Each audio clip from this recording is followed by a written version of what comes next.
respected principal, teachers, and my dear friends.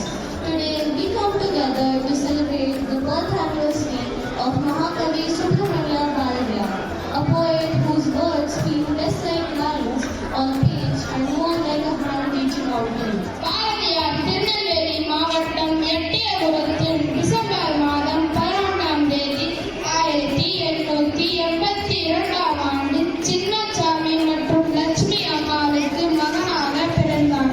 இயக்கத்தில் தனது கவிதைகள் மற்றும் எழுத்துகள் மூலம் தமிழ் மொழியை ஒரு கருவியாக பயன்படுத்தினார். விடுதலை போராட்ட வீரராகவும் சமூக சீர்திருத்தவாதியாகவும் இருந்த அவர் தமிழ் மொழியை மக்களிடம் கொண்டு சென்றார். As a stranger, I must admit something. Speaking about Bharatiya feels like Vinayaka speech and more like opening a poem. Personal chapter of admiration written myself. His poetry has a way of reaching us in places we don't know always talk about. Those corners of our hearts where courage and doubt like side by side. Subramanya Bharati was not just a poet. He was a visionary who lived far ahead of his time.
அனைவருக்கும் இங்கே காலை வணக்கம்.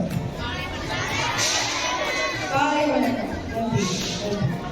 So Bharathiyar பற்றி சொல்ற நிறைய சொல்லலாம். அவரை பற்றி பேசுறதுக்கு ஒரு நாள் பத்தாது, ஒரு அசம்பிளி பத்தாது. நமக்கு பாரதியார் ஏற்கனவே நிறைய ஸ்டூடெண்ட்ஸ் என்ன சொல்ல மாதிரி பாரதியார் வந்து ஒரு Tamil poet. such a to say that he's such a eminent poet, Tamil poet. அவரோட கவிதைகள் நிறைய கவிதைகள் இருக்கு, அவரோட சிந்தனைகள் நிறைய இருக்கு. he's a patriotic person, தேசப்பற்று இருக்கார். அது மட்டும் இல்லாமல் தமிழ் மொழியை தன் உயிரா மூச்சா எல்லாமே நினைச்சு பழத்த